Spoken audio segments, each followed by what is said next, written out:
আসসালামু আলাইকুম। আজকে রান্না করব এই যে পুঁটি মাছ নিয়েছি।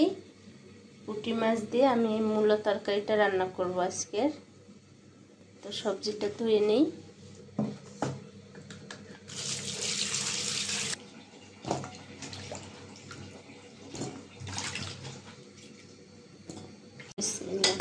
কড়াই বসাই দিলাম,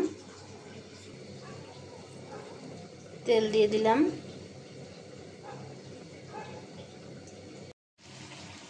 পেঁয়াজ বাটা দিয়ে দিলাম, রসুন বাটা, মরিচের গুঁড়া, হলুদের গুঁড়া, ধনিয়ার গুঁড়া, লবণ,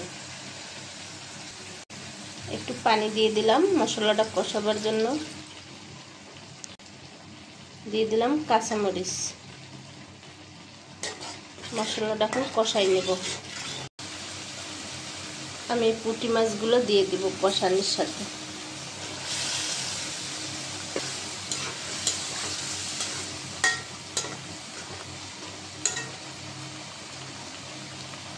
মাছটা কষানো হয়েছে, আমি এটা এখন তুলে নেব। কড়াইতে তুলে নেব মাছ। এই যে সব মাছ আমি তুলে নিয়েছি। আর এই মশলা কষানোর সাথে আবার মূলা দিয়ে দেব। মূলাটাও কষাই নেব।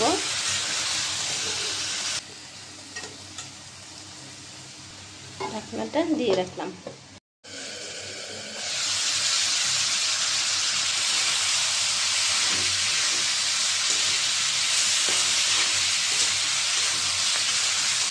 মূলা তরকারিটা কষানো হয়েছে, পানি দিয়ে দিলাম।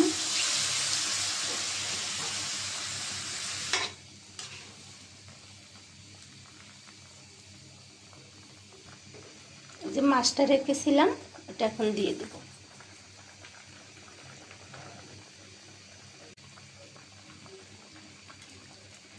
এই শীতে মূলা দিয়ে পুঁটি মাছ রান্না করলে ভালোই লাগে।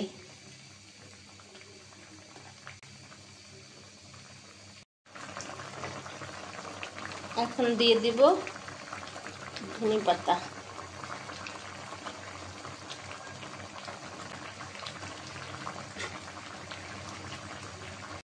তরকারিটা হয়ে গেছে, আমি এখন নামাবো।